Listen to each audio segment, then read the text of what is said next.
Dando continuidade aos trabalhos, a doutora Cíntia Rocha de Carvalho irá apresentar agora a palestra Massas Abdominais, Diagnósticos Diferenciais e Propedêuticas. Doutora Cíntia é oncologista pediátrica no IMIP e possui especialização em transplante de medula óssea no GRAAC Unifesp. Seja muito bem-vinda, doutora Cíntia. Boa tarde, eu gostaria de agradecer mais uma vez ao convite, na pessoa de Sandra, dizer que é um prazer voltar ao Albert Sabin, que foi o hospital que me tornou pediatra, fui residente, e agora, como oncologista, no hospital que eu trabalho, que é no IMIP, eu vou conversar um pouquinho com vocês sobre as massas abdominais, diagnósticos diferenciais e propedêutica.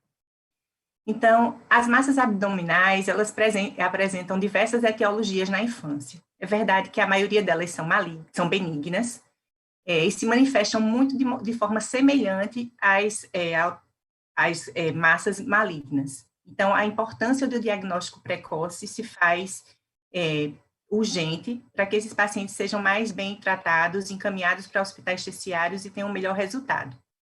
A maioria desses tumores é assintomático e descobertos de uma forma, em geral, acidental.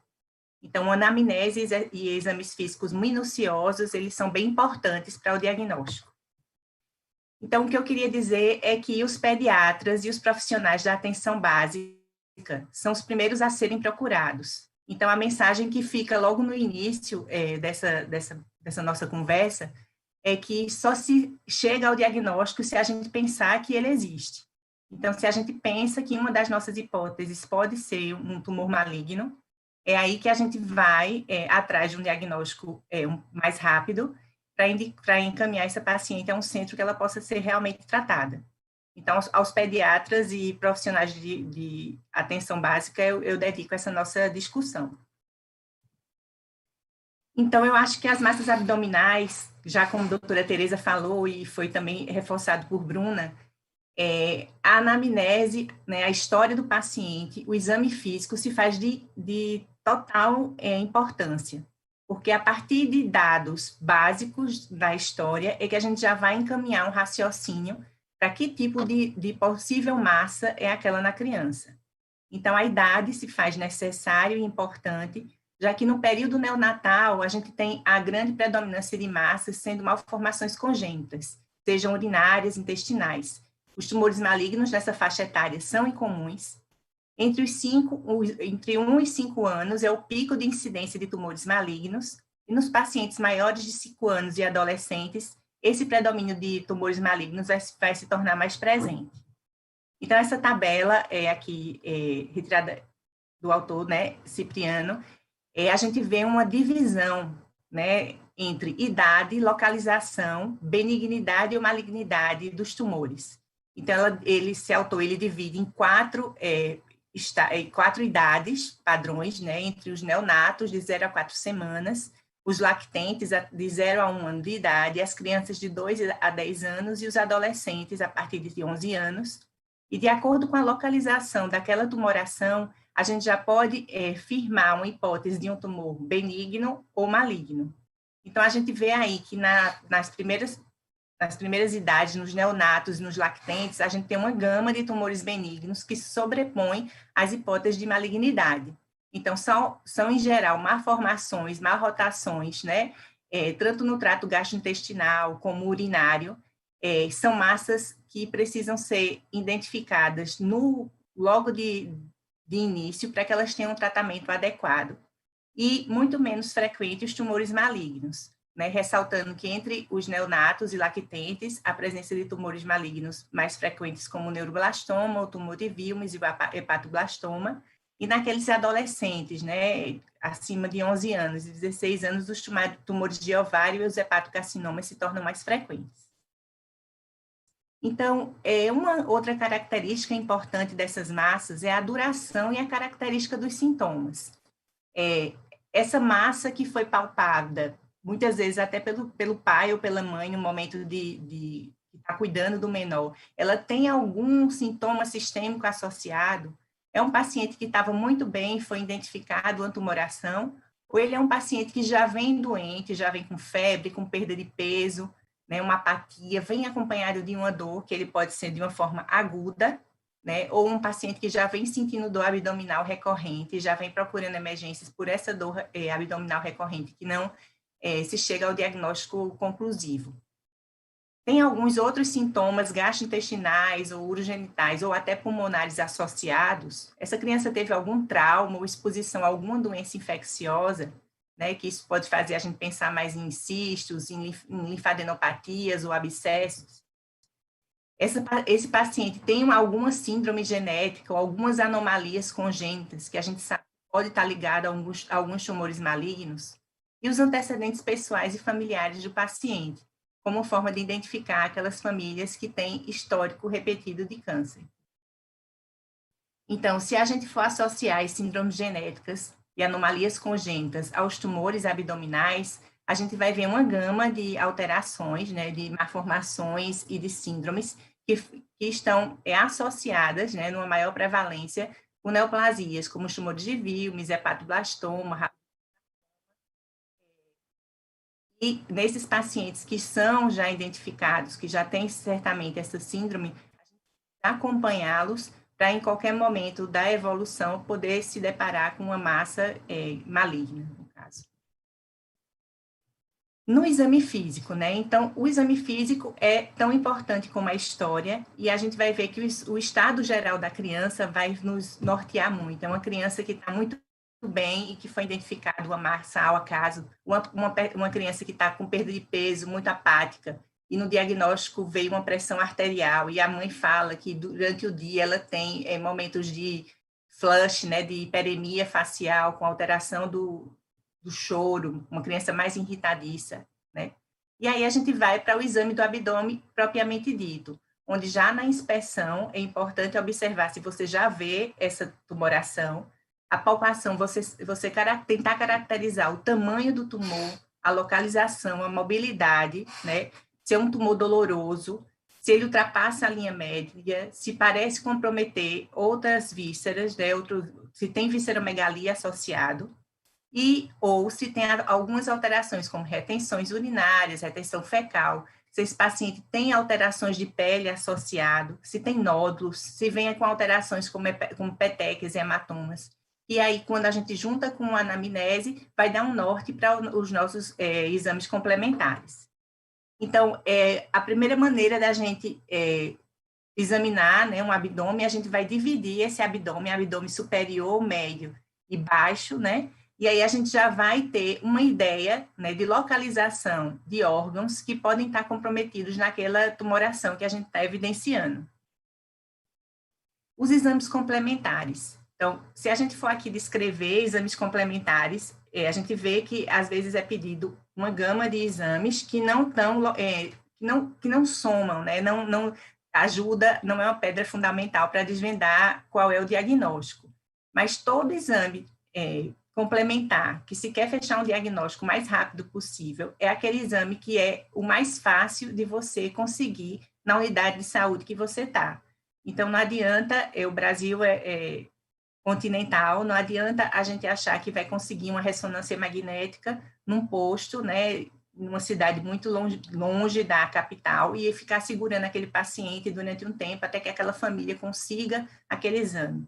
Então, o mais interessante é você fazer uma boa história, um bom exame físico e direcionar para aquele exame complementar mais rápido e mais fácil de conseguir, né, até pelo custo do exame. Então, muitas vezes, o hemograma ele vai diferenciar se a nossa hipótese é de condições inflamatórias ou se tem algum envolvimento, por exemplo, de células da medula óssea. Se esse paciente tem alguma alteração urinária, e o sumário de urina é um exame bem fácil de se conseguir, e os marcadores tumorais que ficaria aí já para um serviço terciário. Então, o ultrassom, ele é um exame de fácil acesso, né? Apesar de ser operador dependente, associada a um exame físico bem feito, você já pode direcionar o colega que está realizando para te ajudar, pelo menos, a identificar em que parte do abdômen ou órgão é mais compatível daquela tumoração está, né? Ele é rápido, ele é não invasivo, né? Ele vai esclarecer essa localização, ele vai te dar uma uma certeza, ou pelo menos vai lembrar se essa lesão é sólida ou cística, e ele vai direcionar mais na frente a quais os outros exames você poderá realizar, ou assim que o paciente já foi encaminhado para um serviço terciário. Então, agora tentando fazer um pouco do diagnóstico diferencial, então, as neoplasias mais frequentes na infância, os tumores, né, abdominais mais frequentes na infância, são os linfomas, os tumores de Wilms, né, no caso, os tumores renais mais frequentes é o tumor de Wilms, os neuroblastomas no sistema nervoso simpático, no fígado, o hepatoblastoma e o hepatocarcinoma, nos ovários, os digerminomas e teratomas e os rabdomiosarcomas.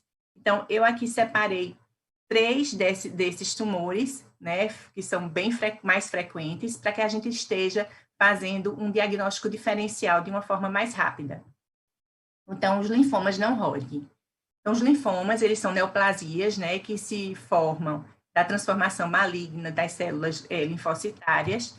Ela é a terceira neoplasia mais comum na infância, acomete, em geral, crianças maiores, entre 5 e 15 anos, tem um discreto predomínio nos meninos, e a localização do abdômen, ele está em cerca de 52%, e nas variantes dos linfomas não Hodgkin, aquele que seria o linfoma de Burkitt. Então, a palpação desse abdômen, a descrição é de um saco de batatas. Em geral, é uma criança que chega mais consumida, que muitas vezes tem história de febre, que tem uma história já de pelo menos 1 ou 2 semanas de evolução, né? E é uma criança realmente doente, não é uma criança que chega com estado geral conservado. Então, aqui só para ilustrar que os linfomas não Hodgkin, eles se dividem em linfoblástico, Burkitt, os tumores de grandes células e os anaplásicos, entre outros, mas o mais comum no abdômen seria o Burkitt. O fato de se ter uma síndrome genética leva a um aumento do risco até 10.000 vezes maior de se desenvolver um linfoma. E aqui algumas ilustrações só para mostrar, né, uma criança com uma grande tumoração abdominal, já com sinais de hemorragia peritoneal. Essa massa, que é uma massa que envolve vasos, que está mais dentro do abdômen, e que com a quimioterapia você tem uma resposta bem rápida e efetiva. E nos exames iniciais para ser diagnosticado, a ultrassom, que vai te ajudar muito. Como esses tumores são tumores de rápida progressão, de rápida divisão celular, é importante que a gente tenha uma bioquímica com avaliação de ácido úrico e DHL desse paciente, e uma avaliação também de medula óssea para ver se há um comprometimento da medula, e também uma avaliação do líquor para ver se há comprometimento do sistema nervoso central. A tomografia seria um exame de escolha para avaliar a extensão, né? E muitas vezes a ressonância ela é realmente reservada para coluna e cérebro, além do PET scan, que seriam exames mais caros e realizados em serviços terciários. O diagnóstico, muitas vezes, é pela biópsia do tumor ou pela citologia de líquidos. Às vezes, esses linfomas vêm acompanhados de líquidos cavitários e que a gente pode conseguir chegar ao diagnóstico sem necessariamente precisar da biópsia do tumor. Um outro tumor que faz diagnóstico diferencial nas massas abdominais são os tumores de Wilms. É a neoplasia renal mais frequente, né, corresponde a 6% dos tumores sólidos. É a faixa etária mais acometida entre 2 e 5 anos, tendo um pico de incidência entre os 3 anos. Ele acomete igualmente os sexos. A maioria dos pacientes é assintomático, é aquele paciente que é diagnosticado ao acaso, né, enquanto, em geral, o pai ou a mãe vão dar banho na criança ou vão trocar uma fralda e palpam uma tumoração. Isso faz eles procurarem um médico. Alguns desses tumores de Wilms, eles vêm associados a uma tríade, né, que é de hipertensão hematura e a massa abdominal. Muitas vezes essas crianças com tumores de Wilms, às vezes pequenos, que ainda não são palpáveis pelos pais, são crianças que vão várias vezes ao pronto-socorro por hematúria e são tratados como infecção urinária, né, e muitas vezes não são avaliados do ponto de vista de exame físico para avaliar a hipertensão. Então, são crianças que atrasam o diagnóstico por conta da avaliação inicial, que não é tão bem feita. Algumas síndromes genéticas também podem estar associadas em 10% do caso, como a anidria, a hemipertrofia ou a malformação geniturinária. E aqui, só uma ilustração para a gente ver que muitas vezes esses tumores são vistos já na inspeção, né? Uma tumoração grande. Esses pacientes, quando fazem um ultrassom, a gente vê que o tumor, em geral, está confinado ao rim, ele tem um sinal clássico na radiologia, que é o sinal da taça, onde o parênquima ainda remanescente do rim normal, ele abraça o tumor, né, como se fosse uma taça. E a avaliação diagnóstica, né? A avaliação diagnóstica tanto um ultrassom e depois o segmento com a tomografia de abdômen, né, para visualizar realmente a extensão dessa tumoração e também para avaliar, no caso das metástases para outros órgãos e o estadiamento, os sítios mais acometidos secundariamente, como, por exemplo, o pulmão. O tratamento ele vai ser multimodal, com cirurgia, quimioterapia e radioterapia. Em geral, ele tem um bom prognóstico, a depender do estadiamento. Os neuroblastomas, né, é o tumor sólido extracraniano mais comum na infância, ele corresponde por 8% dos tumores pediátricos. A origem tem origem nas células indiferenciadas da crista neural. Geralmente são crianças abaixo de 4 anos de idade, com uma média de 1 ano e 10 meses de idade. A raça tem um discreto predomínio em brancos, e entre os sexos praticamente corresponde à mesma incidência. Então, esse tumor, né, que vem de origem de células indiferenciadas da crista neural, então, o sistema simpático, ele acompanha toda a coluna, né, na região que acompanha a coluna, desde o pescoço até a pelve, né, que a gente pode ter esses gânglios simpáticos, além das suprarrenais, e em 65% dos casos ele é um tumor abdominal, né, 40% de adrenal e 25% de cadeias paraespinhais. O quadro clínico ele é bem variado, muitas vezes ele vem associado com síndromes paratumorais, né, pela produção de catecolaminas. Muitas vezes essa criança é uma criança bastante taquicárdica, sudoreica, que tem hipertensão arterial. Momentos, né, às vezes é uma descrição da mãe, momentos de irritabilidade bem importante, com rubor, pela liberação de catecolamina, né? Ele pode estar relacionado já ao diagnóstico, uma disseminação sistêmica, né, em geral com dor, muita dor óssea, febre, perda de peso e palidez, diferentemente do tumor de Wilms, onde a criança está bem no geral, que é um achado da família. É uma criança, o neuroblastoma, a criança já chega bastante doente na unidade de saúde, né? Muitas vezes com protusões oculares, com nódulos subcutâneos, né?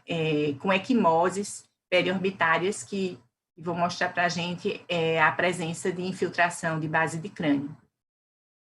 Os nódulos também de acometimento da doença. No hemograma, essas crianças geralmente, quando tem envolvimento de medula, são crianças que têm uma anemia, às vezes faz diagnóstico, quando se vê o hemograma, né, o diagnóstico diferencial seria as leucemias, mas que quando depois você vai estudar mais a fundo e até biopsiar um desses nódulos ou fazer um mielograma, você vê realmente que é a presença de rosetas e que leva mais ao diagnóstico do neuroblastoma. Os lactentes, eles têm algumas condições quando há nódulos na pele, pouco envolvimento de medula, menor do que 10%, envolvimento do fígado, eles geralmente são classificados como tumores 4S, que às vezes tem até uma regressão espontânea. Muitas vezes, esse excesso de catecolamina leva as crianças ao pronto atendimento e são direcionadas até ao setor de cardiologia. As síndromes paraneoplásicas que podem estar associadas ao neuroblastoma, a principal é sonoclonos, mioclonos, onde a criança tem um ataque.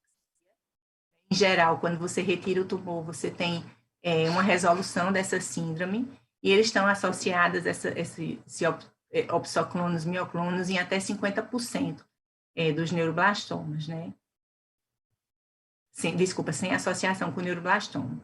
Muitas vezes o paciente tem apenas uma diarreia aquosa, que já vem em investigação há vários meses, o paciente evolui com bem consumido, né, e vai se investigar realmente, às vezes até alergia à proteína do leite, ou uma intolerância à lactose, quando você vê esse paciente tem uma tumoração abdominal e aí direciona a investigação para um tumor. O diagnóstico, a avaliação clínica é bem importante, né? Os exames de laboratório também, onde a gente vê uma ferritina e um DHL mais elevado, as tomografias e a ressonância para avaliar mais as lesões que invadem canal, já que as massas podem ser paravertebrais, o canal medular.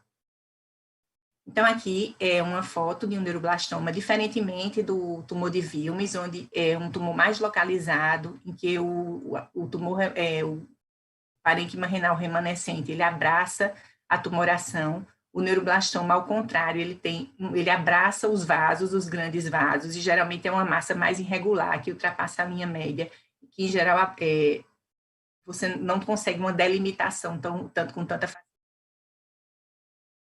As outras imagens, que já mostra a presença de calcificação. Grandes massas sempre realmente envolvendo os vasos, e nessa outra imagem aqui um comprometimento já da tratamento. Esses pacientes, eles também são tratados de forma multimodal. A avaliação biológica do tumor é de suma importância, até para a gente avaliar a necessidade, a quantidade de tratamento que esse paciente vai fazer. Em geral, é com quimioterapia, cirurgia. A radioterapia tem um papel bem pequeno, né? E esses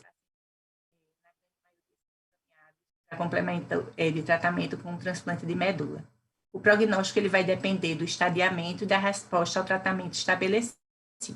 Então, bem, depois que a gente falou tudo isso, né, que a gente está diante de uma criança com uma tumoração abdominal, ela está naquela faixa etária, né, de 4, 5 anos, que já está saindo da faixa, que já saiu da faixa etária de lactente ou crianças menores, onde os tumores benignos se sobrepõem. Então, o que será, né? O que será essa tumoração? Então, a gente precisa organizar um fluxo, né? Principalmente quando a gente é o primeiro médico que essa família procurou, né? Seja o pediatra de consultório, ou seja o médico da saúde, da atenção primária, né? O agente de saúde que vê que essa criança está adoecendo. E aí, esse fluxograma também da Associação Ronald, ele vai mostrar para a gente sinais de alerta para massas abdominais. Então, se você tem uma massa abdominal que é palpável, de crescimento rápido, não adianta você continuar com essa criança lá no teu PSF, aguardando conseguir algum exame diagnóstico. É mais interessante que você encaminhe para um setor, para uma unidade de oncologia pediátrica para agilizar o tratamento. Se esse paciente tem uma dor abdominal recorrente, você palpou ou não, né, uma massa, mas ele tem alguns outros sintomas sistêmicos associados, como perda de peso, hematúria, febre, hipertensão arterial, se esse paciente tem sinais de Cushing ou alterações do hábito intestinal, e você vai conseguir um ultrassom em até 72 horas, você realiza a ultrassom, se tem a presença de massa, você já caminha para o setor terciário, né, para a unidade de oncologia pediátrica. Se não tem massa, você continua a investigação. Mas se você vai levar mais de 72 horas para chegar a esse diagnóstico, é mais interessante você encaminhar o mais rápido possível. Então, acho que de mensagem, né, nessa breve conversa da gente sobre massas abdominais, fica que o primeiro médico, o médico da atenção básica, o agente de saúde, são de suma importância, principalmente nesse país da gente continental, para que essa criança tenha um encaminhamento mais rápido e perca menos tempo para chegar ao diagnóstico, né? A gente só pensa no que a gente conhece, então, entre os nossos diagnósticos diferenciais, pensar nas neoplasias, né, nos cânceres, que hoje realmente são presentes e são realidade nos nossos diagnósticos diferenciais. E eu termino só com essa mensagem. O futuro dependerá daquilo que fazemos no presente, ou seja, o prognóstico dessa criança, a capacidade da gente resgatá-la, vai depender de tudo que a gente pensou naquele momento de consulta. Então, eu agradeço o convite, agradeço ao hospital que eu trabalho, e eu estou disponível para perguntas. Obrigada.